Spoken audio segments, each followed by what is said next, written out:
Good evening, ladies and gentlemen, and welcome to ABN and Trinity Channel for this special program discussing the affairs of Christianity and Christians in the Middle East, in particular our people in northern Iraq, in and around Ankawa and Erbil, Duhok and Zahu, and many other villages where they had the bad luck of leaving their homes and being pushed out by ISIS for the reason of refusing to lose or convert from their faith to becoming Muslims the way ISIS would want them to be.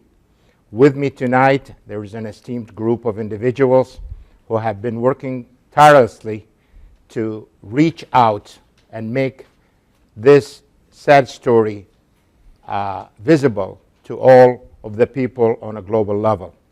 To my left is someone who has been very active in both religious affairs and community affairs, and that's Dr. Bassem Gorial, who is the CEO of ABN and Trinity Channel. Welcome, Dr. Bassem. Thank you, brother. And to his left is my dear friend, an activist who has been working for over 3 decades concerning the affairs of Christianity in the Middle East and Chaldeans, both in the diaspora and in Iraq. And that's none other than Joe Kassab, who is the CEO of Iraq Christian Advocacy and Empowerment Institute. Welcome, Joe. Thank you, Sam. And across is from me, the Esquire, Mr. Uday Arabu, an original from San Diego, now living here in the Detroit area, CEO of AFPD, Associated Food and Petro Dealers. But more importantly for us today, he is representing His Excellency, our Bishop Francis Qalabat, and he is here going to talk to us about the role of the Chaldean Church, St. Thomas Diocese in America, and the role they're playing with what's taking place with our displaced people. And to his left is another dear friend, Mr. Basil Baqal, who doesn't need any recognition really for the fine job he has been doing for almost a decade dealing with a tremendous humanitarian program called Adopt a Refugee Family, and with his website, who has been a pillar in the Christian community within the Iraqis. AdoptARefugeeFamily.org has been raising tremendous amount of money to help and aid all the people we have displaced, along working with another organization today called HelpIraq.org that is part of the diocese, who are raising tremendous amount of money that is being sent to our people there to keep them afloat, and hopefully with the severe weather and lack of medications and lack of education, that they are helping in many aspects, even opening clinics and doing many, many things. With that introduction, welcome all of you here to this special event. Thank you, and Sam. thanks Thank you, for MBN and Trinity Channel MBN. for allowing us really to take the message across to people of America. Tell them about what's happening to Christianity in the Middle East. Many of us here are feeling down, feeling very depressed about the future of Christianity there. There's a lot of hot air blowing out of the leaders of the Middle East, talking about we want you to stay, but it's just talk, no action. Gentlemen, let's start with that question. I'm going to start with Brother Joe.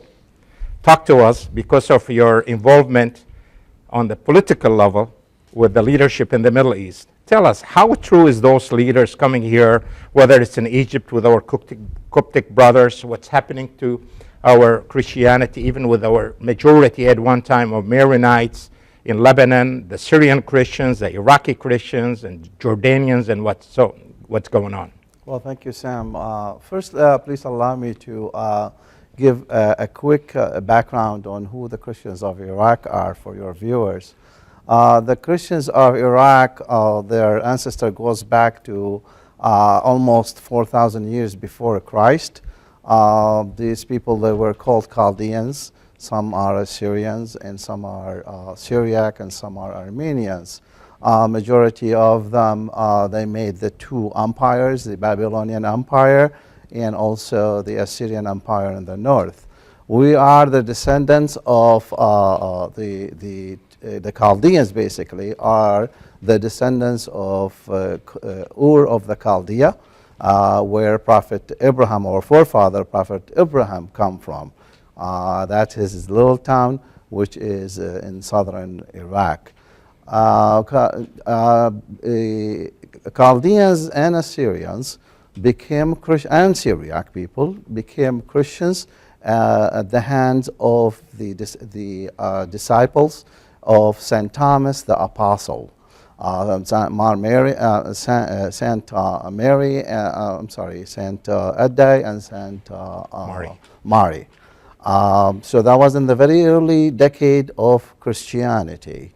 They were pagans, then they became Christians. Until about 700, the 7th century, when the Advent Islam came in, it really caused a lot of trouble to the Christians. Majority of them were forced by the sword to become Muslims. Therefore, they either refused and then were killed, or they escaped that and they went to some other areas where they sought shelter. Christians in Iraq, they faced many, many atrocities against them, starting from the Mongolians, the Tatars, the Ottoman Empire, and also during even Saddam time, and even now at the hands of the Islamists and the radicals. Christians in Iraq before, around the 7th century, they were around 5.5 to 6 million people. And during Saddam time were 1.2 million people, and at this time, unfortunately, their numbers dwindled so fast, they are less than 300,000 in Iraq.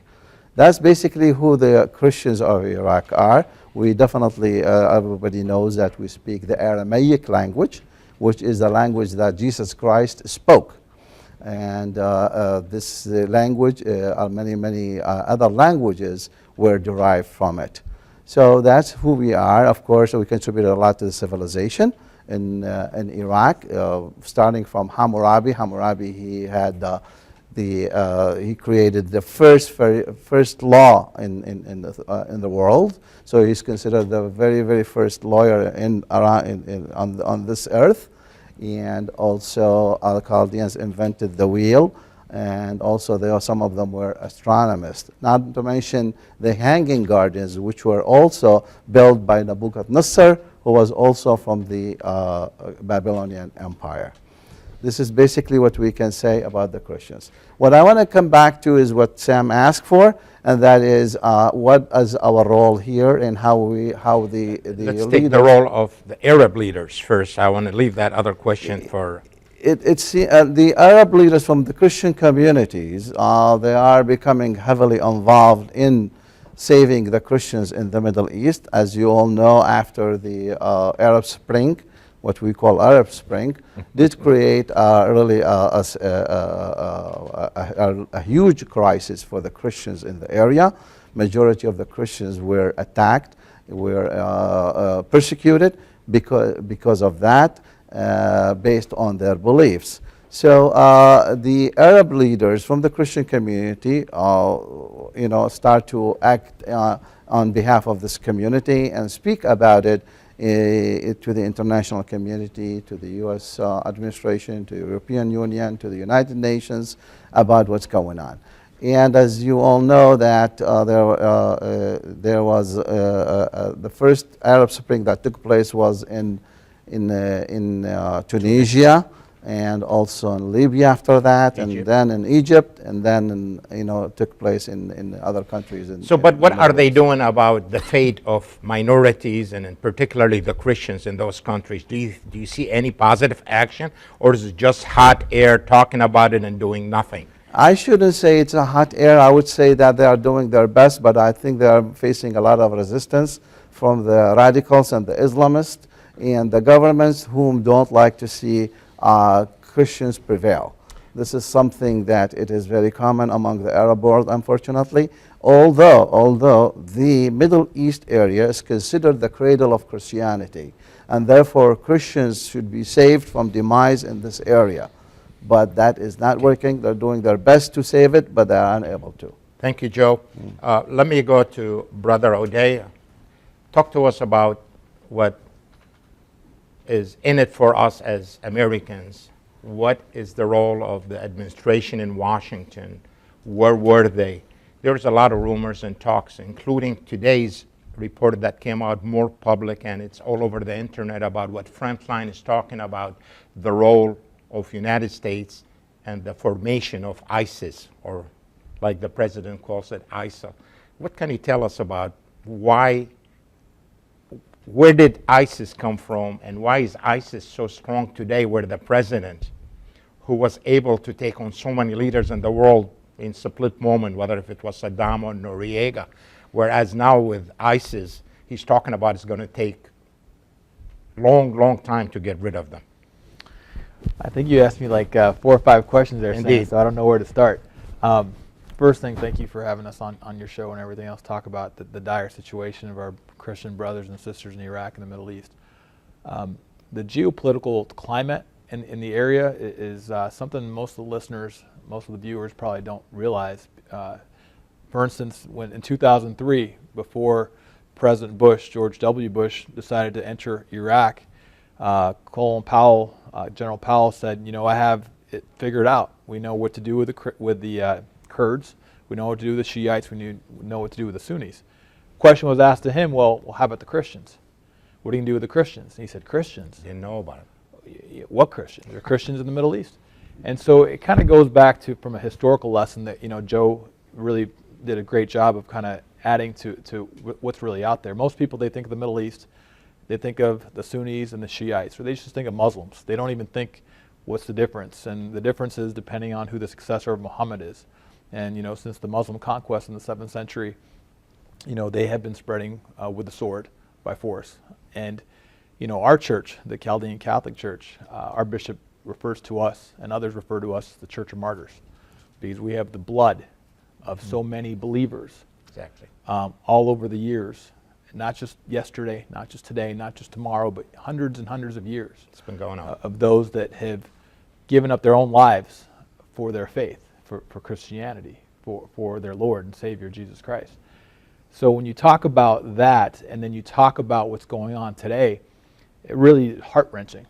But this is not just Barack Obama's situation. As you know, you and Joe, myself, and a couple others, we were at the White House at meetings with National Security Advisor, Deputy Security Advisor, and as well as the Security Advisor, Susan Rice and Ben Rhodes. We've been to the United Nations to talk about this. We've been to Congress to talk about this. A lot of people, and President Obama, his mindset is, this is not my war. I ran to get people out of the Middle East. I ran to get our troops out of Afghanistan. Well, now he's changed his mind on Afghanistan because, it may turn into another Iraq. What's happening in Syria is very troubling as well, because we think the power vacuum that would be created if President Assad were to leave, and I'm not saying Assad's a good guy, but if he was to leave, that's Iraq part 2. Because, a question that kind of Joe answered a little bit, from a reality standpoint, it's a numbers game. If the Christians are a very small fragment of the Middle East, and you have this quote-unquote Arab Spring where you have democracies, but you don't have them developed over time, because, for instance, people don't understand in the United States of America, our democracy, is as insufficient as it may be. This last election, we had less than 37% of the populace vote. Lowest voting turnout since World War II, right? But nobody died. There was no revolution. Nobody's heads got cut off, things of that nature. So our democracy took hundreds of years of ugly history, of slavery, of segregation, you name it. You can't just snap your fingers and say you're going to have democracy in the Middle East. Because what has happened is when you call it Arab Spring, you have groups like Hamas take over. You have groups like the Muslim Brotherhood take over. These groups historically... The ISIS. Yeah, exactly. Qaeda. I'm kind of building up to it. These groups are not exactly ones that are heartwarming, that say, Christian brothers and sisters, I welcome you. I appreciate your history. I appreciate your culture. I know you're indigenous to this land. They don't think like that. They and some of them even go further. So ISIS was, the remnants, I'll say, of Al-Qaeda to some degree. They were an offshoot. Some people say Al-Qaeda said it was so radical, we don't want you to be part of it. But, they built upon hatred that already existed. Because when the U.S. went in there, we had no game plan, in a sense, and we created a power vacuum, and then we put up a puppet, al-Maliki, that really was controlled by Iran, and he made sectarianism the way of life. So the Sunnis, who ISIS are, so a lot more though. Well said. I want to remind our viewers that we are taking calls live on the air, and we would welcome your questions to our panelists here. So with that said, I do know you want to rebuttal a little bit, Joe, on this? I want to add to what O'Day said, and Okay. O'Day really put a good picture about what's happening. But let me explain why ISIS took over and what's doing at this time. Why is it doing all of this, and how did it control the country? After the war in Iraq, after 2003, many drastic changes took place in Iraq. Number one drastic change that took place in Iraq was not the removal of Saddam Hussein, but was the let go of the army. So in Iraq there is no uniform army to protect the people of Iraq. But also at the same time there were like more than 300,000 political parties formed in Iraq. Iraq is not used to the ruling of 300 political parties. Iraq is used to be ruled by one or two political parties, as we all know. Dictators. So that caused chaos. Another thing is the infrastructure of Iraq was completely destroyed throughout the war. So there is no infrastructure in Iraq to support the society in Iraq and get them going. Another thing is the corruption level in Iraq after the war. It's skyrocketing. Iraq is considered number 10 on the list of the most corrupted countries in the world. I think it's number one right now, but maybe it's number one now. Governments, not countries. Governments, exactly, governments.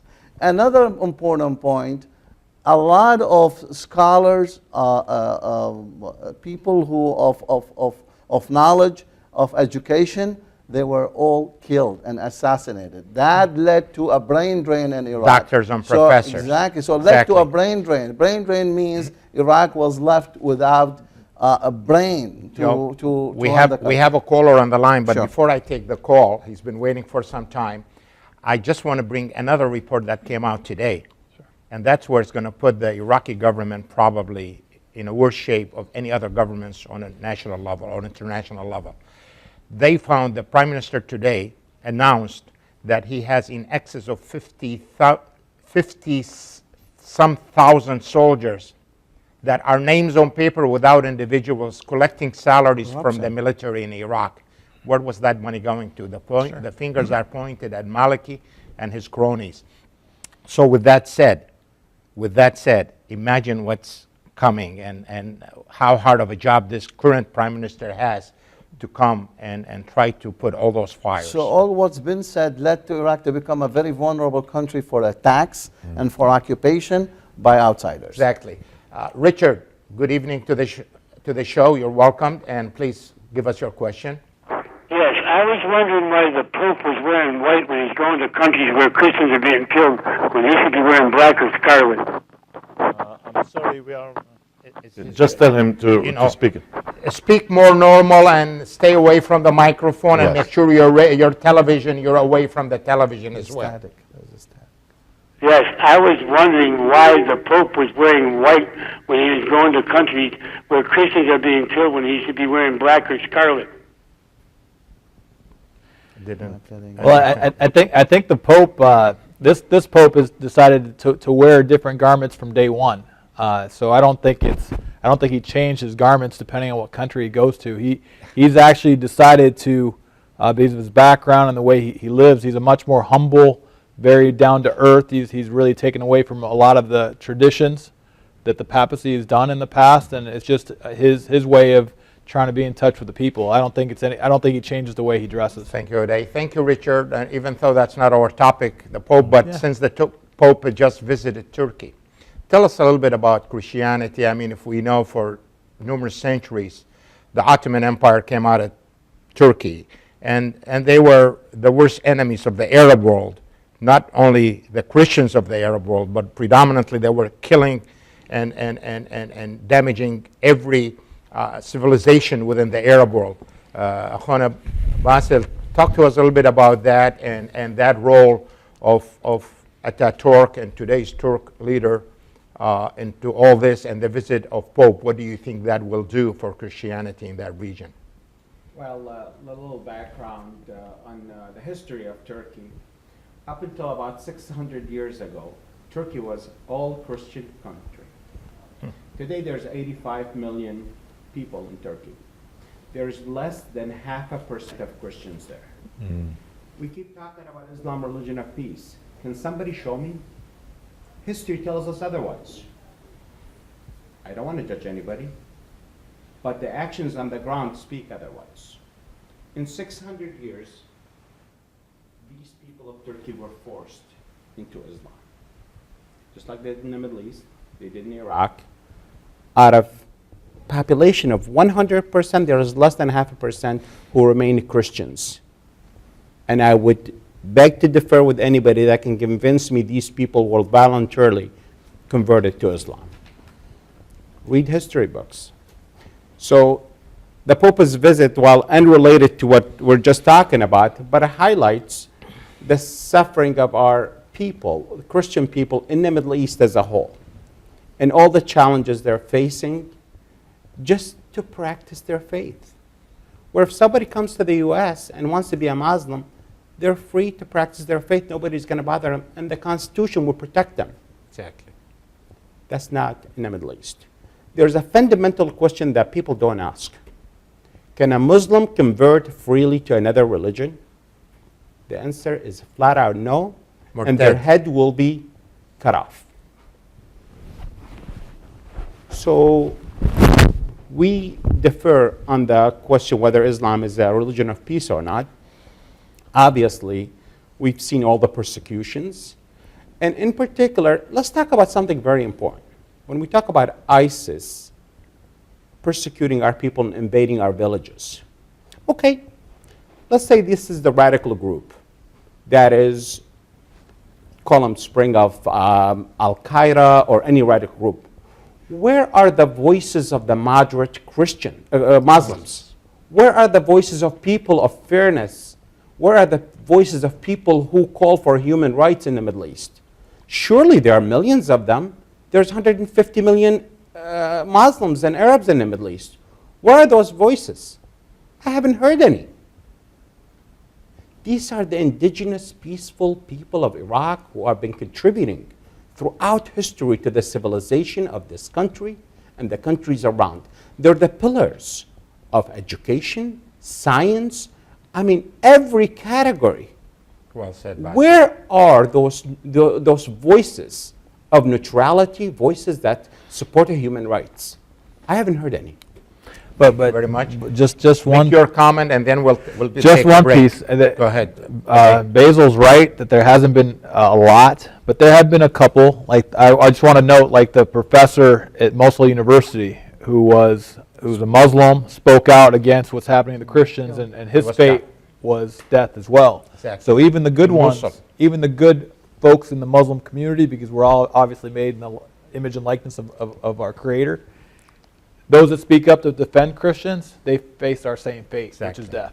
With that said, we still have a few minutes before we take a break. I want to come to Dr. Bassem and talk to us about the role of your people in El Qosh and in other villages, and how do they feel towards their neighbors who have betrayed them and turned them into ISIS hands as they were knocking on the doors and coming and printing the letter Noon or N next to their doors on their walls. Talk to us about that a little bit, please. Thank you, Brother Sam. Thank you, Brother Joseph, Brother Uday, and Brother Basil.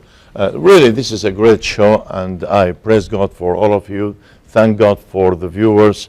And number one, we want to pray that this issue of persecution and genocide, it's starting for our people in Iraq, is to finish quickly.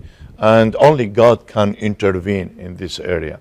Now, you mentioned about northern part of Iraq or Al-Qosh, and really, Al-Qosh cannot do anything. It's our people who are here in the West, we can give a helping hand to them. They are also in danger. They do not know when they are really going psychologically in a crisis, because they do not know which day they will be under attack or the ISIS will come again. But we thank God that we have some organizations here from Chaldeans and others that they are launching few medical centers. But we also call on all viewers and American organizations and nonprofits and medical society and groups to aid us, aid our groups, aid the refugee family program, aid the church, helpiraq.org, help us here through the station, help through Joe and many other people who can really assist, because we as Americans, with the open hearts we have, we're very generous and we're very kind and we can do so much. You know, one point though, Sam, us as Americans, and we made this point to the media, whether it's the New York Times or CNN or EWTN, we'll continue to make this point.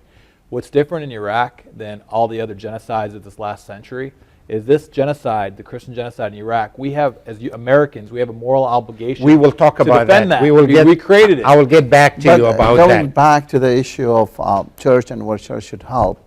Back in May, we helped, an event that took place in creating an event in Washington, D.C. on the Capitol Hill with the help of Congressman Wolf and Congresswoman Anna Isho for Church of America, all denominations, to come together and pledge together to support the cause of the Christians of the Middle East, and especially in Iraq. We want to ask again the Christians of the world and the Church of America to reaffirm their pledge and their support for those, their brothers and sisters who needs it at this time. This is really very important. Well said, Joe. Yeah. We're going to take a break right now, and we'll get back because we're going to have some more heated discussions, because there's so many sad stories we can really talk about to the audience and to our viewers. So we will take a break and we'll be right back. Thank you.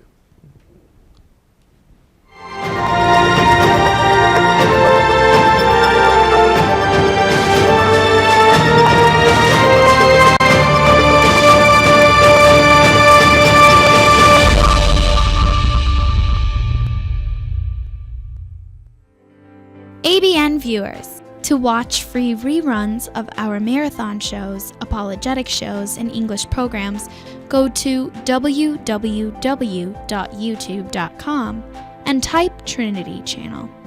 Here at ABN, we make it easier for viewers like you to watch programs. For more information, call us at 248-416-1300. Thank you so much for watching the Trinity Channel. We are now airing in 8 states in the U.S. You can watch us through our YouTube channels at ABN English, Trinity Channel, or our website at trinitychannel.com. Be sure to look out for our live shows, which you can find when they are airing through our Facebook page or trinitychannel.com. We are only able to continue reaching the lost and spreading the message of Christ through your support and prayers. If you would like to support us or need prayer, please call us at 248-416-1300, or you can go to our website at trinitychannel.com. Together, we can spread God's love to the lost and hurting throughout the world. Yes. It was really great. We have 7 patriarchs.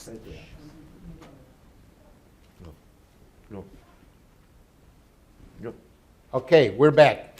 We're back with our audience, and welcome back, viewers. We're here to take any calls you have for our panel concerning Christianity in the Middle East, concerning Christians in Iraq, concerning ISIS, and what's taking place and what our community at large in the United States, whether we are in California, North and South California. We're in Arizona. We're in Illinois. We're in Michigan. And what are our Christian Iraqis doing about all this? And with that said, I want to start with Brother Basil again, coming back to you. I do know how busy you were prior to the ISIS situation in Iraq, but now you're maybe 10 times more busy, taking of your family, taking of your business, and concentrating on raising as much money and putting so many programs together to aid our people, whether they are medical, helping with clothes. I do know for a fact that you had a delegation go back there with Brother Rafid Yeldu and maybe some other people with him. God bless you for the fine job you guys are doing under the leadership of His Excellency Bishop Francis here. Talk to us about some of these programs and how can some of our audience and viewers, for that matter, who wants to help and aid and assist and contribute, get a hold of you and help you with your programs. Thank you, Sam. We have two organizations, one that started before ISIS. This is called Adopt a Refugee Family. It's been around, this is the 9th year. Thanks to the generosity of all the donors and the people that contributed, we have sent $5.2 million to our brothers and sisters who were forced out of Iraq and stranded in Syria, Lebanon, and Jordan. And collectively, the community has helped 270,000 refugees. Large thanks to all the donors that have contributed. The second program came about after ISIS took over our Christian villages, and under the leadership of His Excellency Bishop Francis Qallabat, the Adopt a Refugee and the church cooperated to create helpiraq.org. And for the last 4-5 months, we have raised $1.4 million, a little over 1.4, 1,469,000, and we have dedicated this assistance for immediate relief first, and then to take people off tents, put them in housing units, and also to get them coats, to establish clinics, and so forth. Both programs are based on 100% transparency, where 100% of the money is transferred. All the people working the programs are volunteers, and that's why there's a huge support to date.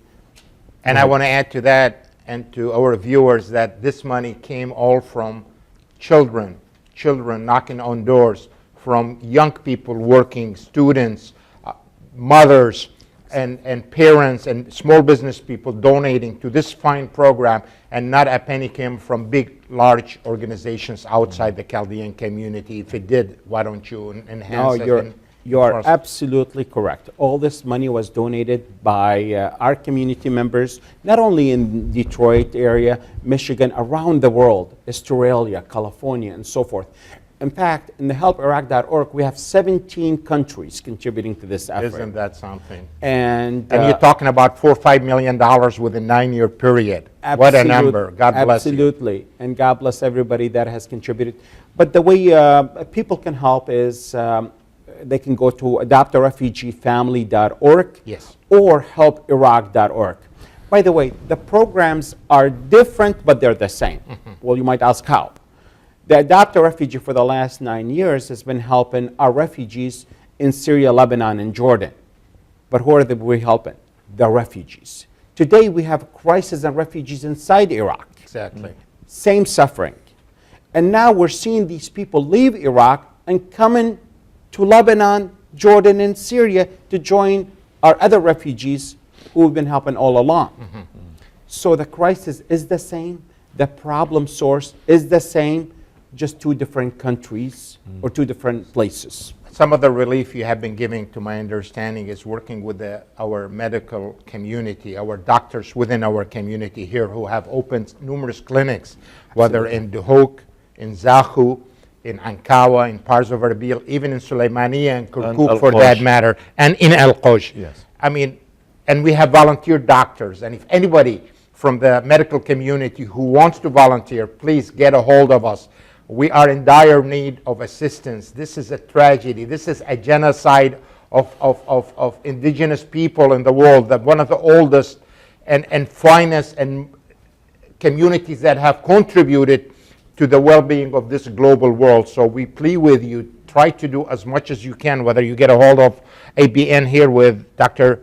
Goriel, or get a hold of Brother Basil, or our Chaldean Diocese, or with Joe and his program. This is really a call, a humanitarian call to each and every one of you to do as much as you can. Call on your churches, call on your nonprofits, on your organizations, on your associations. We need help. We need help from foundations, from corporations. It's all tax deductible to you. So whatever you can do for us, for our people, for people who have contributed to the civilization of the world, we need all the help you can give us. With that, I want to take a call from Floyd. Welcome to the show, Floyd. Hello, Floyd. Can you hear us? Yes. Can you hear me okay? We hear you loud and clear. Yes. Very good. I have observations to make. You're cutting off on us. Maybe stay away a little bit from the microphone. It cannot be addressed, as you know, historically. Every time that the Islam has come militarily against the West, the only way that they have been beaten is militarily, so we have to put pressure on our politicians. Number two is it is simply amazing to me that the situation in Ferguson, Missouri, has been whipped up by the media, and this thing has gone on and on. Someone who was allegedly killed and was unarmed, and yet here we have this atrocity that's been ongoing in the movie. Covers this news media. It's so hypocritical. It's unbelievable. Where is the of the Christian community to pay attention to this and to do something about it? And with that, thank you, and I'll listen for your response. Thank you, Floyd. Your comments are well taken. We feel the same way you do. Apparently, the international media and the American media here is more interested in negative stories than humanitarian stories. Well, one thing that is the difference. One thing I want to add, though, Sam, is the secular media is more interested in things that sell. Okay, so that's you know, negativeness. But the religious media, like this show, like EWTN, Ave Maria Radio, things like that, they have been covering this for 5 or 6 months. But we're not nearly as big as Ferguson. No way. But the other thing you have to understand too is a lot of people out there are sick and tired of this, because we've had 5 presidents now, going back to Reagan, that have been involved in Iraq in one way or another. So the people of Iraq haven't seen peace since 1980. Think about that. From 1980 until we're about to be 2015, 35 years of constant unrest. So we understand what's going on, and we understand people. Sometimes they'd rather look in the mirror and see what's going on in their backyard than overseas. But like I said, the one difference is, again, I'm going to go back to this. This is the main point. People, if you listen to one thing I have to say today, is in Iraq, the U.S., the United States of America, has a moral obligation to protect these people. And that's why you want to talk about why do we care? Why should we be correct? Because we caused this Talk genocide. to us about that a little bit. Go in detail. We caused this genocide, Sam. I mean, it was our policies directly. Why did we cause it? In 2003, when we went in there and took Saddam out, whether he was. Why did we take Saddam out? That you could debate why you took him out, but taking him out, a power vacuum. Was it economical? Like I said, you could have a debate, a political debate about what was he happening. talking about freedom, like some taking out a power vacuum who'd been controlling with the iron fist. Wasn't he an ally of us when we went to war with Iran? Sure, he was an ally. We used dual containment. Didn't we encourage him to go into Kuwait? I've read that too, but you're right on so many points, Sam. But the one point I want to let the viewers really listen to is in 2003 when we went in, we had a dictator who ruled with an iron fist. Did we have a plan? We never had a plan. Did we have a post-war plan? We still don't have a plan today, Sam. That's the point I'm trying to get to. That we went in there and Christians, for the most part, were protected. Okay, and then we created this power vacuum and we let people come up. So out of the people coming from all over the world saying, hey, I want to be in charge of Iraq now. Oh, I'll tell the Americans in charge what they want to hear so I could come in and I'm their guy, even though the people of Iraq don't want them. From 2003 till today, you could debate it was this person's fault or this person, this political party, the Shiites and the Sunnis. You can debate all that stuff all you want. The one constant nobody can debate, it's factual, is the ones that have suffered the most since 2003 have been the Christians. Minorities, especially have been the Christians and the minority Now communities, Yazidis. period. But let's be fair also, we're seeing Shiites getting killed. We're seeing Yazidis getting killed. We're seeing Sunnis being killed alongside the Christians in Not to the north. numbers of Christians, though. Absolutely So not. I agree in with you on 03, that. like Joe said, we had 1.2, 1.3 million Iraqi Christians. less Today than we have less than 300. 300,000. But Basil, you wanted to say something. Yes, she has been persecuted by the Sunnis and so forth. But you got to understand the difference. Shias are part of the conflict. The Christians are not. That's what it The Shias carry arms. That's the what I want to Christians bring don't. out to our viewers Good. so they would see Shias what's going on. We have They're part of the political game and the struggle we for have power. no interest in this the war. Christians We have no no militia. We have no military. The only interest the Christians have is to live and practice their faith. And serve that That's nation. the only Contribute. interest. And to contribute. Exactly. Sam, let me add something more important here. It is not only the problem of ISIS that we have in Iraq now. We have a bigger problem than that, and than that one, and that is that we have armed militia, sectarian militia, whether Sunni or Shias. They are roaming in the country freely. The country is a very lawless status, and therefore they're causing harm to everybody. But more importantly, they are directing their harm towards those who are the weak of the weakest, and that is the Christians and the Yazidis and others. It can be handled by the superpowers like United States of America and have it stopped. This is not happening, and it's been allowed. Joe, I'll get back with you, but I want to get back to my friend O'Day there. We talked about the role of the United States, but we do know what role did the United States took in Rwanda, in Herzegovina, and other nations. And we know the role the United States and the decision that they took in a split moment, and they got rid of Noriega, and they got rid of Saddam, and they literally went out there and almost wiped Gaddafi. And now our president is talking about it's going to take a long time to get rid of ISIS, or the way he calls it, ISIL, or IS, Caliphas.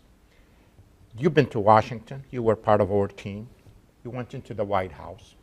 We met with Susan Rice personally. We've been talking off and on with Ben Rhodes, who is literally the policy maker for the administration on foreign policy concerning the Middle East, and with his staff. Brother Mark was with us, and he went back with Bishop Sarhead over there. We talked about the state of the displaced and the refugees, whether they are in Turkey or in other countries, and in northern Iraq.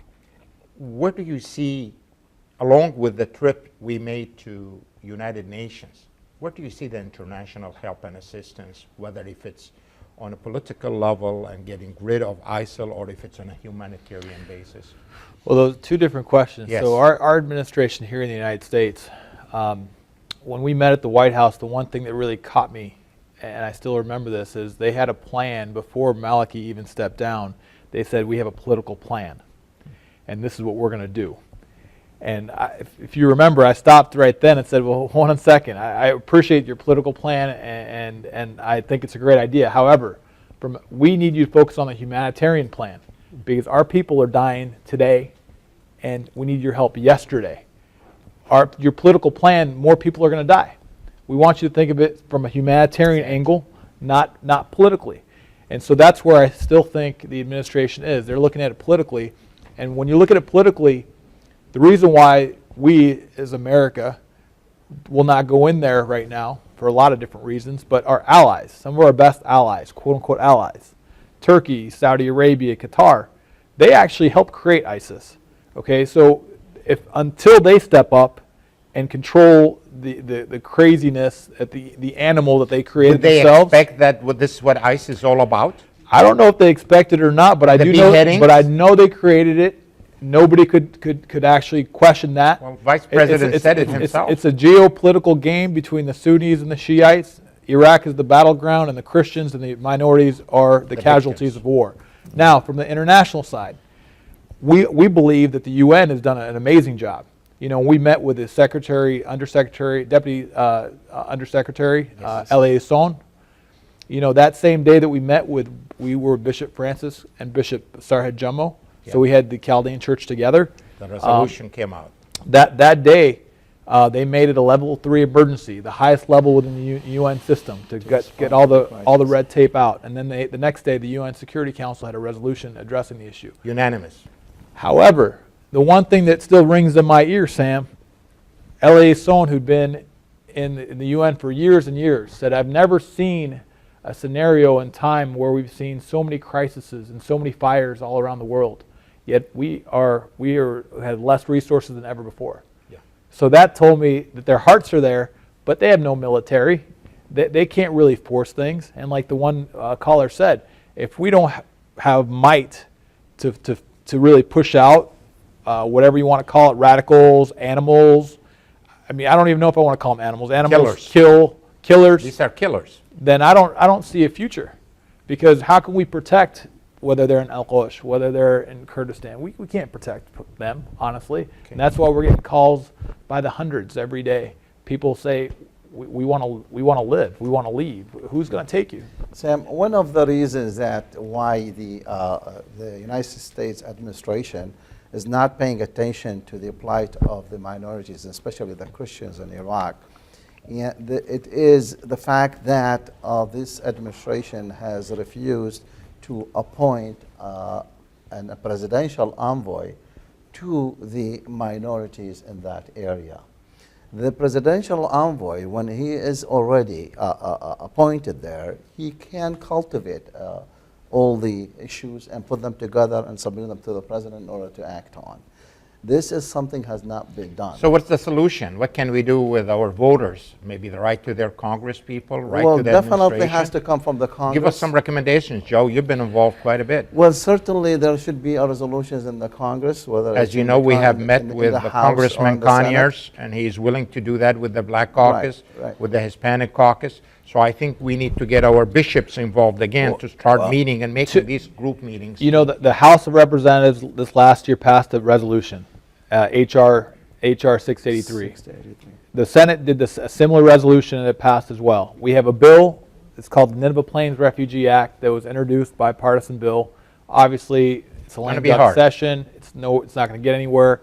New Congress with the Republicans in charge of both chambers are coming into power. You know, a lot of people, when you talk about having America take some of the Christians in, you know, because we were directly responsible for their sake of our policies, at least. Didn't we do it in Vietnam? We've done it a lot of times. We've done a lot, not just Vietnam. We did it with Korea. Not with only Korea, more recent. We did it with the Shiites, even with the in Kurds. southern Iraq. And the Kurds too. Okay, we Who did were it in the desert of Saudi Arabia. We did it with in the Kurds. 90s. Right. I mean, you don't have to go that far back, Sam, in terms of when we see a crisis and we're able to help them, we help them. But, you know, it's just not, I hate to say it's not in the cards right now. Well, but the immigration debate doesn't make it easier as well, because a lot of people are all up in arms with, you know, the president and his executive order. Believe it or not, our issue with some people kind of gets caught in there. Oh, okay, there's more Iraqis are going to come to the U.S. You know, and they don't understand how great they've been to the U.S. This takes us back to what we just said earlier. The United States administration do not have a very decisive and a clear foreign policy towards the people of Iraq and mainly the minorities. If we were to have one, I think things will be much easier and will be safer. Do we have any formal representation, whether call it a PAC, call it a political office, call it a lobbying firm, representing us in Washington? I mean, with respect, you're all decision makers. You're all sitting here representing our Christians of the Middle East, whether we talk to our Maronite brothers, to our Coptic brothers, to our Syriac brothers, Assyrian brothers. Why can't we all join forces together and hire somebody who can represent us and push on that, push with Congress? similar to what other ethnicities and other organizations do. I think this is time for us here to start it with this program and reach out to leaders who have roots in the Middle East to come together with us and maybe join forces, and instead of having so many split. And that's where IDC comes in, as which is in defense of Christians. We are having a meeting here, and I would encourage all of you to attend. And Brother Joe serves on that board. And we're getting the people here from Washington, and hopefully within maybe first part of next year, would be a good idea for all of you to come, including our bishop and whatnot, and start talking to other Christians with roots in the Middle East. Tell us what happened in that convention and how did things go, and then I'll get back to Brother Basil. I do know he wants to comment on some of these that issues. conference was held in Washington, D.C. by the In Defense of Christians, IDC. It's made up of several, organizations and institutions from all over the United States and outside the United States. The purpose of it is to create solidarity among Christians of the Middle East. Of the Middle East, to defend the Christians of the Middle East, and also to create a policy how they can be, their issues can be handled. In this particular conference, which took place in September, we had 7 patriarchs of Christian denominations from different churches. Our patriarch, His Beatitude Saku, he was not available for this particular Didn't conference. want to leave the homeland. But yeah, exactly. He preferred to stay in the homeland with his flock. Therefore, he appointed His Excellency Bishop Ibrahim to be with us in this particular conference. But more importantly, this conference was also attended and speeches were given by more than 15 members of the Congress. Correct. Whom they pledged their support and help for our people. And also, there were also 3 cardinals and the right hand to the Holy See, to the Pope himself. Cardinal Sandri was among the audience too. And they all spoke strongly about the persecution of the Christians in the Middle East and how they should be preserved from demise. And that's really a very, very important fact. But what we need to see is we need to see more follow-up. We need to see more our Church of America to come together and help us with that. And not only that, we need to see the Americans of the goodwill to come and join this effort in order to protect Christianity in the land of the cradle. Yeah. Thank you, Joe. With that said, the last function the Holy See had in Turkey yesterday was he visited with young Iraqi children, and he told them that our heart is with you and we're praying for you and we will do all we can to aid the Christians of Iraq. So that was it. Basil, you wanted to say something? Yes, earlier you were talking about we should come together and try to influence events on the ground in Iraq or in the Middle East for that matter. Sam, we both know in an environment where democracy and the rule of law rules, you could have these kind of discussions. In the Middle East today, where the Christians are powerless, they don't carry weapons, they don't have militias, their voices are silent. They're silenced because... But we have the Lord. That's the only thing we can do is pray. But unfortunately, in Iraq today, to get anything done, if you don't have militias, if you don't fight, then your voices are not heard. Human rights and these issues don't even surface to the point of discussion, let alone to get anything done in the Iraqi politics or in the Middle East politics. Look at what happened in Libya. Look at what happened in Syria, what's happening in Syria. Look what happened in Egypt. Look what happened in Yemen. Whatever that they call the Arab Springs is nothing but a fundamentalist revolution. In the name of Islam. In the name of Islam. And one thing more, and I want to caution everybody and mark my words.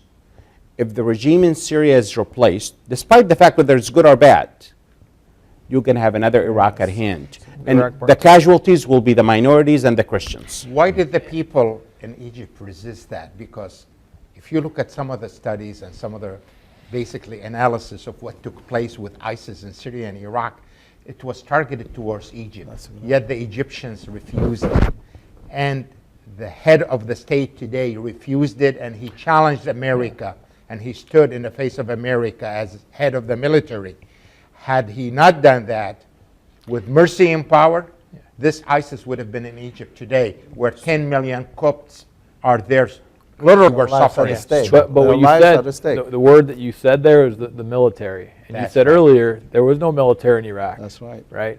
So that's the difference. I mean, ISIS has tried to even go into Lebanon, but the Lebanese military has Standing pushed for them it. back. Exactly. Right? There is no military because Paul Bremer, when we went in 2003, Let it one of go. the first things he did was he let everybody go. Exactly. A military that had been standing up for 1 million people for all these years. Because they thought they were all Ba'athis, Yeah. and they wanted to get rid of them so they don't But come back and one thing I want to mention to kind of piggyback on what Basil said is if the viewers want to see how brutal ISIS is, go online, social media. Exactly. You'll see people, you'll see kids beheaded. You'll see, women and children raped. How about the schools? They're You- training you- the young kids to you'll- use weapons you'll- and use the knife and You'll kill see- the animal you'll and kill see the human being. a video of six heads on the ground Playing playing soccer. soccer. You're seeing people Yes, indeed. crucified.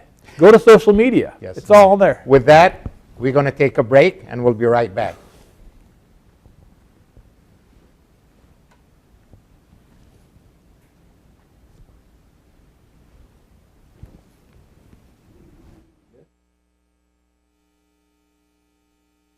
Jesus. Every knee will bow, every tongue will take an oath that Jesus Christ is Lord. Now, if you continue this, it says in chapter 46, Baal bows. Viewers are translating our shows into different languages. Says so. They don't believe in Muhammad's existence because of any historical evidence. They don't believe in Muhammad's existence from archaeology. They believe in Muhammad because the Quran says so. Well, that's grand, but the Quran also says Alexander the Great, Dul Qarnayn, traveled so far west, he found the place where the sun sets, and he found the sun setting in a pool of murky water. You believe that because the Quran says it? You can find many shows translated into many European languages, such as German. Talking about what actually happened, and I'm glad you brought that up with, who's it, Sophronus? Sophronus in Jerusalem. Muslims always say, oh, they just walked in and the people accepted them, and everywhere. The Roman covenant was a peaceful covenant, and they gave covenant to the Christians of peace and all of this. Oh, yeah. Yes. Would you like to partner with us to expand the broadcast of the gospel? هنا في أمريكا يتبجحون بأن حقوق الإنسان المتعارف عليها عالميا هي نفس الحقوق في الإسلام. يتبجحون بأن حقوق الرجل هي نفسها حقوق المرأة. We need your support to continue the translation into many other languages. The Quran has variants that even Muslims themselves have variant manuscript traditions of the Quran, the Hafs and the Warsh traditions, that there are different Qurans according to Islamic tradition itself. Please pray for, support, and give to ABN Ministries so that the love of Christ is spread to all corners of the earth.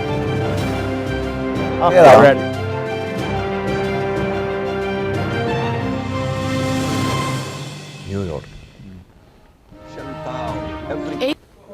Our dear viewers, we're back. Welcome to this special program concerning Christianity in the Middle East, and especially Christians of Iraq.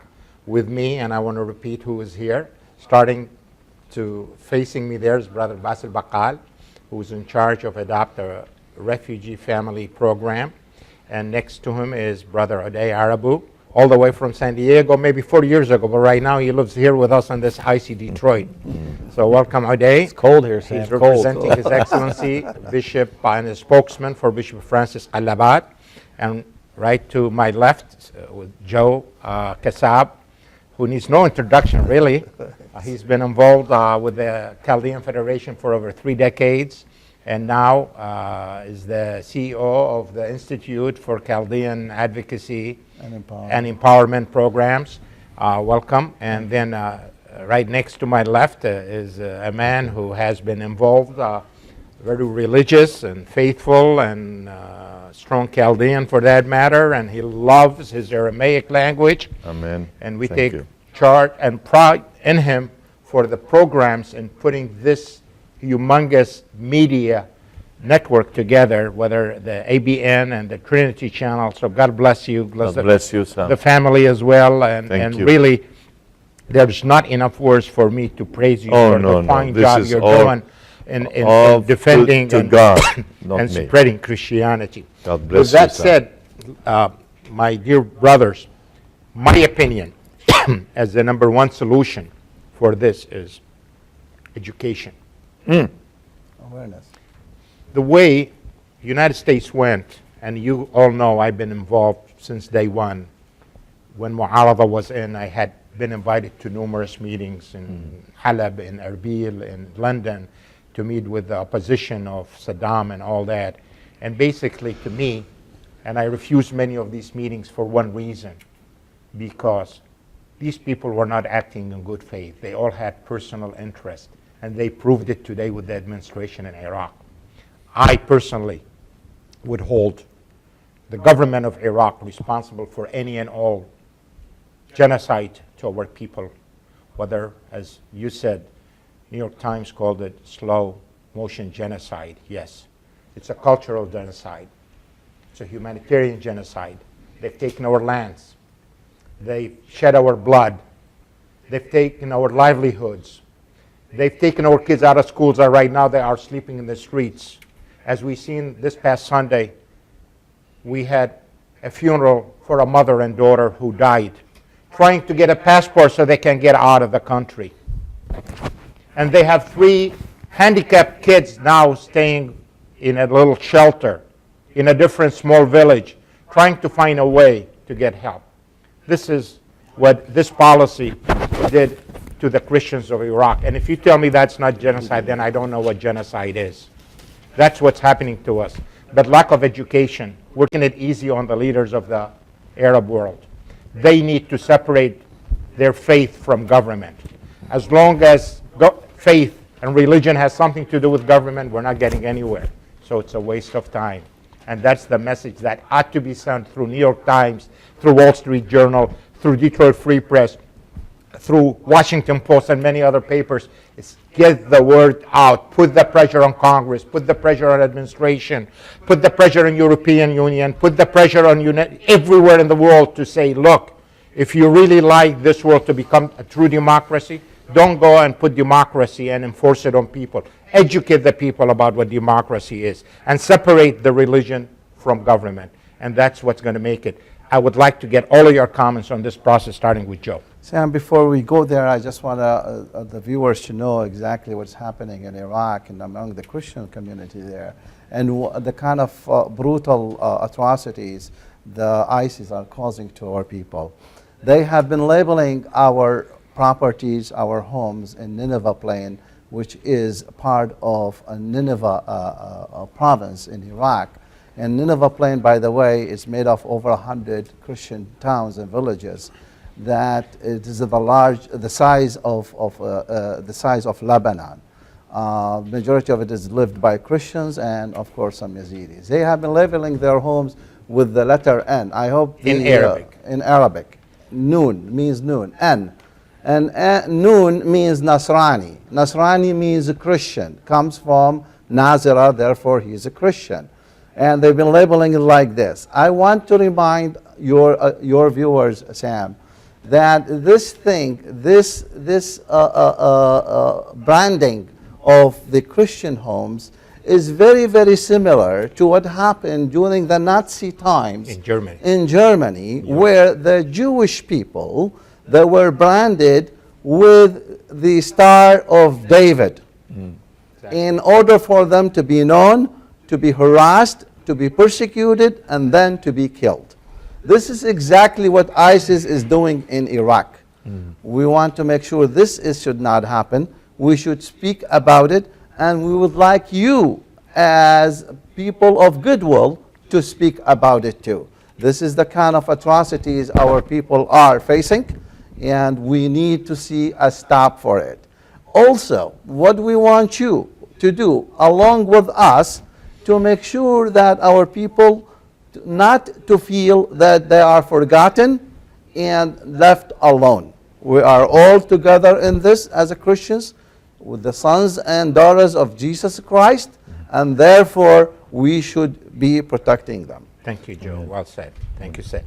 Talk to me about some of the answers. And well, I thank recommendations you. as to what can Yes. happen, Dr. Gurria. Yes, I appreciate that. Really, I was enjoying a lot your comments, and I pray that this show will continue on a weekly basis. That's right. Really, this is the fruit, okay, the cream of the crop of the community here Thanks in Detroit. to our And praise panelists God here, for a all of fine you. group of individuals Yes, I'm who are very, very proud committed of and you. dedicated. And this is a blessing, okay? You were just mentioning that the first thing they did after Saddam's fall, they were beheading and killing our professors, our doctors, and that's what we got.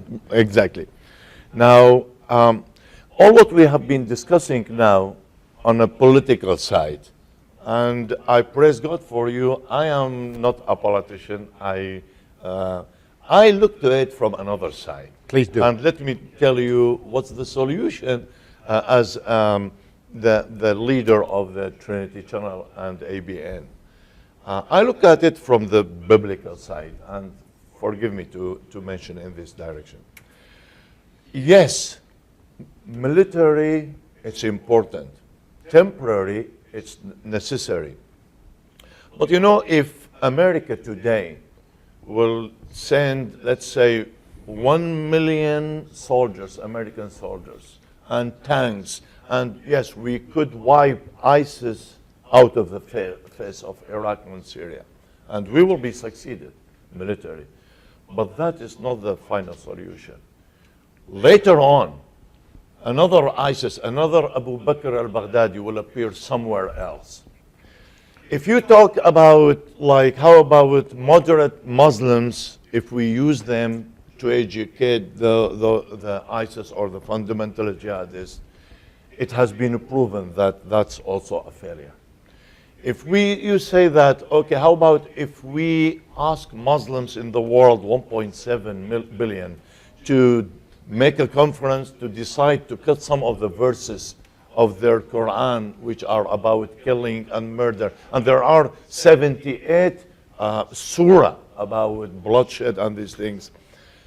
Even if the majority of Muslims will agree, one day later on, some fundamentalists, they will say, no, we have to go back to these verses because these are from God, from Allah. So now, what is the solution? I think, as some of the brothers here they were mentioning, is education, building awareness, and exposing Islam. And at the same time, exalting our Lord Jesus. When I say preaching the message, I'm not saying to go to tell Muslims, to convert. to Abu Bakr al-Baghdadi, hey, Jesus died for your sin, you need to repent. Obviously, I'm not. What I'm trying to say is that you said a little while ago, you said about the Church of America, the Christian in general, if we united and if we work together to, number one, to save Muslims who are in the Middle East, that they are also suffering, by exposing what's Islam. That is the peaceful way, because I and you, we do not want our children, okay, and our grandchildren, we want them to live a better life. And they also, they need a better life. So in order to do this is by opposing this ideology of Islam with another message which is much more powerful than the ideology of Islam, and that is I don't want to say it ideology, is the teaching of Christ and the message of love and forgiveness and the dignity for the human life. Thank you, Doctor. Thank you. We have a caller. Before we go to Joe, I would like to take a call from Kyriakos. Welcome to the show, Kyriakos. Hello. God bless you, brothers. This I want to tell you. President Obama said it takes at least 3 more years to handle the issue of ISIS in Iraq. Okay. I ask you, brothers, all of you, what is the best way in Iraq to save the Christian in Iraq and protect them. Is there another way to protect them, please? Is donation is enough for them? I don't think the donation is enough for them for 3 years. What do you think? What is the best thing to protect them? Did you understand the question? What his The first part, I didn't get the second part. Can you, Kyriakos, can you repeat the question question again? and slower a little bit and stay away from the microphone, Kyriakos, please. I stay away in the place. God bless you, brother Sam. President Obama said it take at least 3 more years to handle the issue of ISIS in Iraq. Correct. That we know. Yes. We I heard that. ask you, brothers, all of you, what is the best way to protect the Christian in Iraq? Oh, Do you how to think the protect the donation is this long time is enough for them? Is there another way? Okay, Yes, I want to ask this question, please. I want to give your questions to Brother Basil, since he was born and raised in Iraq and lived in Iraq. Go back to what he said about Obama saying what he said, and that's more so of a political message, so we really don't want to even get into that. Talk to us, how can we save the Christians of Iraq? And for that matter, there's a very important questions, and I've heard it numerous times from people I've been on the phone with talking, and I'm sure you all have. Do you think if the opportunity is given to our Christians, are they safe, or do they have the will to go back to their villages and live in their homes, especially some of them with the neighbors they have living with their Muslim brothers and sisters living next to them, who turned them into ISIS and who made them, told ISIS to go and put the letter N on their walls next to their doors, especially in the city of Mosul, where it happened in June before the tragic exodus from Mosul into Ankawa and Dihok. Why don't you give us that answer, Basil, please? Sam, I'm a very optimistic person. On this issue, I'm a little pessimistic. Unfortunately, we are at the mercy of the Kurds to protect us today. And if you look what's happening to the Kurds, they're barely protecting themselves, and they are draining so many resources in Kobani, which they cannot even be decisive and controlling the city. And this has historically been Kurds that have been living there. Exactly. So the Christians are protected by the Kurds because of some signal or encouragement from the West. With And financial aid. In addition, the Kurds are in question, whether or not there's an interest there by emptying their villages so they have more property to claim later.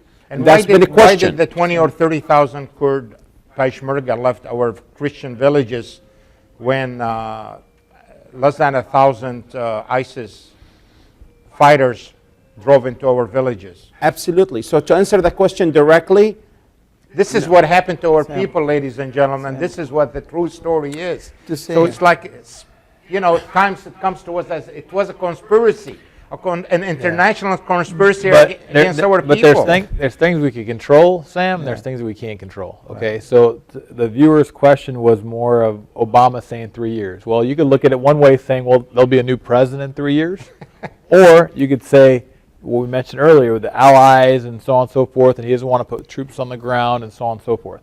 Our bishop, Bishop Francis Kalabat, he's actually had a more comprehensive message. So, you know, when the houses were on fire early on, we were just trying to put them out, trying to get the world's firefighters to really help put them out. We're talking about food, shelter, aid, so we had a humanitarian. And placement, for that matter. Well, humanitarian. Then our second and third message, and whether it's been Congress or the UN, has always been either create a safe haven, if possible, to protect these people, if possible, or try to get them to countries that'll take them from a safety standpoint. Right. Because we have always felt, and the bishops always felt, who are we living in the West, the diaspora, to tell them they should either come or they should stay. You should leave it to the people that are actually on the ground that are facing the situation day after day. Do you think they're going to go back? You know what? I was born in Baghdad, and Baghdad. But Mosul is different than Baghdad. But let me tell you, even then, the Baghdad that my dad loved, and the Baghdad that my grandfather used to tell me about, is, you know, for the history books. Yeah. It no longer exists Yeah. because of the sectarian violence, because of the years, and so on and so forth.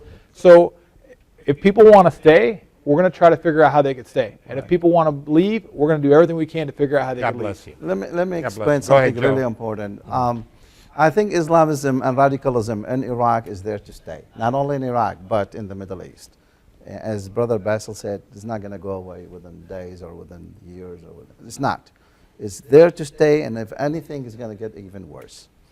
In 1986, I published... How is that going to reflect on America and the American citizens? It will. We'll talk about it. In 1986, I published an article on the fact that is the Christianity in the land of the cradle and demise. It turned out, unfortunately, it turned out to be right. What I said is that Christians in the Middle East, they are living a very, very unstable life. Islamism is haunting them, and that's exactly what happened.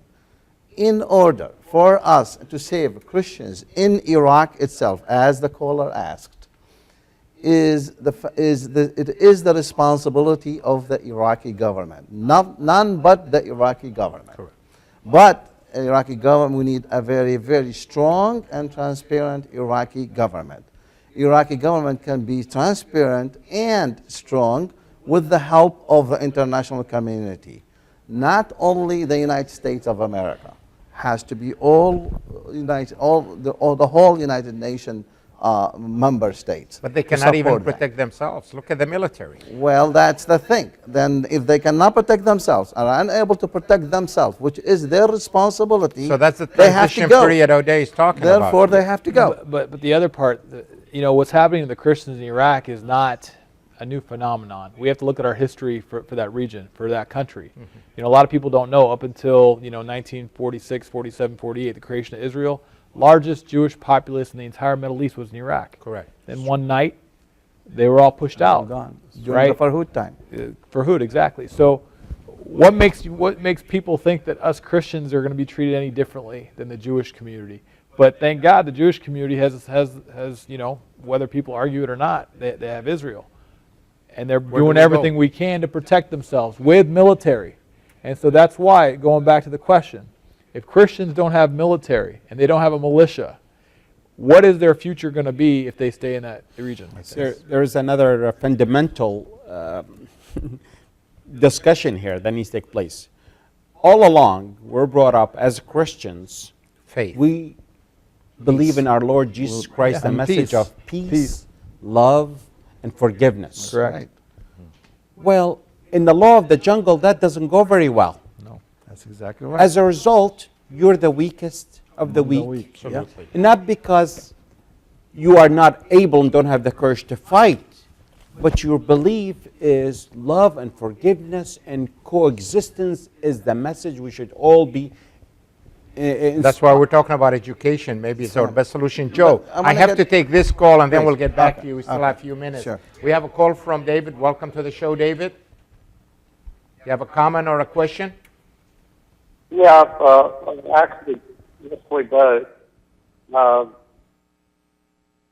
We're kind of, for lack of a better word, crossing this term or belief Christian around loosely. In the West, there's always been a great divide in the last 1,500 years or 1,000 years between Protestantism, or 500 years rather, and Catholicism. So I would say that it has pronounced divide between the Sunnis and the Shiites. My question is, when we're talking about the so-called Christians in Iraq, are they Orthodox, Catholic, Protestant? What are they predominantly? The Christians in Iraq predominantly are Catholic, but there are a large percentage of Orthodox and Baptist, and there's a range, but predominantly the Chaldeans are Catholic. Okay. Thank you. Yeah. Joe, let's get back to I you. just want to say that the alarm has been ringing for almost 8 years, stating that Iraq, the minorities in Iraq are in trouble. And there is a U.S. agency that it's called United States Commission on International Religious Freedom out of Washington. They have been reporting in 8 consecutive times over 8 years that Iraq is a CPC. CPC means country of particular concern to United States. The administration and the Congress together has not acted on this since then.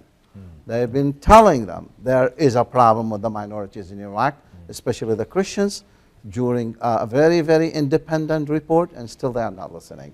This is something that should have been paid attention to, and Christians could have been saved in Iraq since then. But let me tell you something very important. Something really very positive came out of all of this crisis for the Christians of Iraq. It is the fact that this particular crisis, this particular pain, have boosted their belief and closeness and attachment to their Lord, the Creator, Amen. God, and Jesus Christ. Amen. And that was well Good. said. I was watching a program yesterday where a gentleman lost his brother, the brother's wife, and 2 kids in Sayyidat al-Najat Church in Baghdad 4 years ago. And he said they told him, if you convert now, we will save your lives. Otherwise, you're all going to be shot. He said, shoot me. Shoot me. Kill me. I will not give up my faith. And we've had members of the clergy over the years, our bishop, Bishop priest, Faraj Rahu. you know, followers that, you know, would not give in. And we still have it today. But the one thing I want to go back to the last caller's question.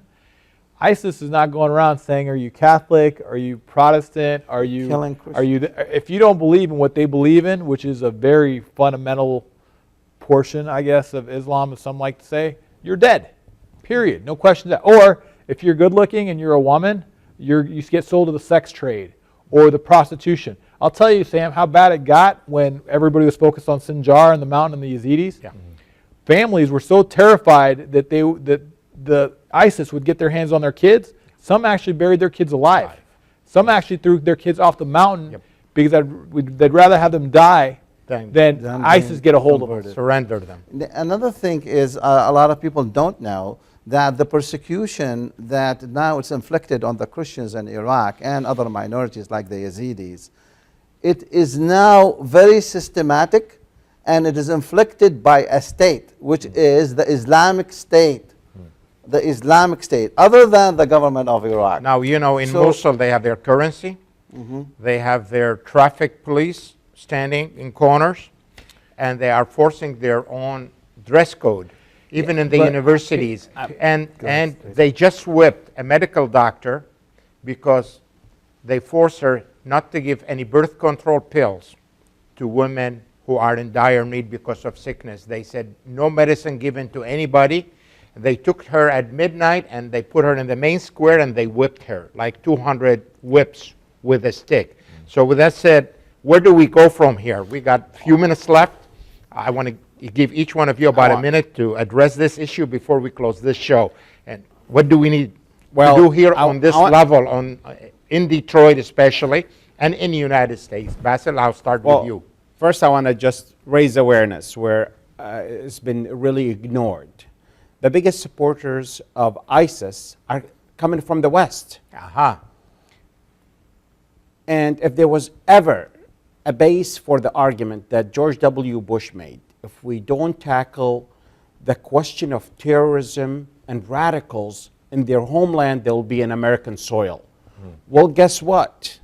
Today, if the world would turn blind eye to what's happening in these atrocities, human rights abuses, they will be in our doorsteps. It's just a matter of time, especially when they have a base in the West. Yes. So not only what O'Day said, it's true, we have a moral obligation because we created the problem, but if we ignore it as a superpower, it's going to be in our doorsteps. So we need to tackle it a day sooner than later. Number two, our role here for all Christians coming together. Look, today is Catholics, tomorrow is Protestants, tomorrow is somebody else. We're all brothers and sisters in the Lord. Yes. But And we're human beings also, so this is a global situation. It is. It doesn't matter what religion. It's hurting everybody. You know what? When the tsunami hit Southeast Asia, Correct. and there was all Muslim countries, the biggest aid came from the Christian nation, the United States. Exactly. So as a humans, you're absolutely right. But furthermore, as a Christians, brothers and sisters, we cannot not raise our voice and make our voices heard to the administration and everybody that's willing to listen, to help them, to protect them. And for us, what we can do is help our brothers and sisters in need by donating to any organization that's truly transparent and helping our people. Thank you. Thank you. And I want to thank you. We have 2 minutes left. I want to take Oday and Joe and then Dr. So I just want to piggyback really quick in terms of, people understand ISIS has over $2 billion in assets today. They make over $3 million a day based on oil. These guys have the military that we left behind. Who is buying that oil? People are buying the oil for cheap oil. Turkey, one of them. What I'm trying to tell you, Sam, is these guys are more politically savvy, social media savvy. The recruits are not from the Middle East. They're not from Iraq. They're recruits from the West. Yeah. They already are in America, Basil. They already are coming from Europe. In fact, the Free Press had a long article about one of their big leaders is in Dearborn. Yeah, that's right. Don't listen to me. Read the Free Press, Detroit Free Press. Look up ISIS. That's their advisor. That's one of their advisors. That's correct. These people already are on our soil. They're already in Europe. The base is growing. It's not only a moral obligation for us to act, we have to act on our self-preservation. Thank you. Thank you. I think we should continue providing support and relief for our people.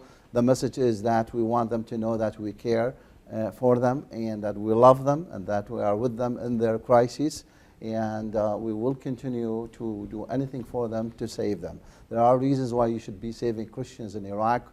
Christians in Iraq are considered an integral part of Iraq, number one, and number two, they are known for building bridges, for bringing people together, and for reconciliation. It is very important for them to know that we care for them. We are not going to leave them alone, and we will not allow them to think they are forgotten. Thank you. Doctor? I thank you, all of you. I'll just say, as Brother Oday said, we do have here in America, what you call it, inactive cells or sleeping cells, and we're going to soon be like Europe burning, and we must learn a lesson from what happened to Europe. And soon we will be like Europe, unless if we wake up and increase the level of building awareness and then uniting together as American and then as a Christian. Thank you, Dr. Bassem Gorial, Joe Kassab, Oday Arabu, Bassem Bakal. Thank you all. Definitely our message is that as our people are struggling in the Middle East, are struggling in Ankawa and Erbil and Zakhu and Duhok and Al-Qosh and everywhere in the surrounding territories, whether in Turkey or Jordan or Lebanon, our hearts go out for you. We're trying everything we can, and we will continue on trying, and we'll do everything we can. Again, like the brother said, is spreading awareness. We need education. We need that message to reach our Congress people in Washington. We need letters to go to the administration. We need, more importantly, articles and commentaries in all national and international media, whether if it's on television, whether if it's on the internet, whether if it's on cables, and write to all the major papers, write to the editors of the papers, especially here in Detroit, whether we write to the editor of the Detroit News, whether we write to the Free Press, even in the business grain magazines. It's very essential that do not give up. We need to get that free media. We need to get the message out, and we call on our brothers and sisters in Christ to give the aid to the fine organizations with the Chaldean Church, with the refugee family programs and others. You can reach us every which way. You know, we Chaldeans are all over the Detroit area. And with that, I want to close by saying thank you for watching us, and good night.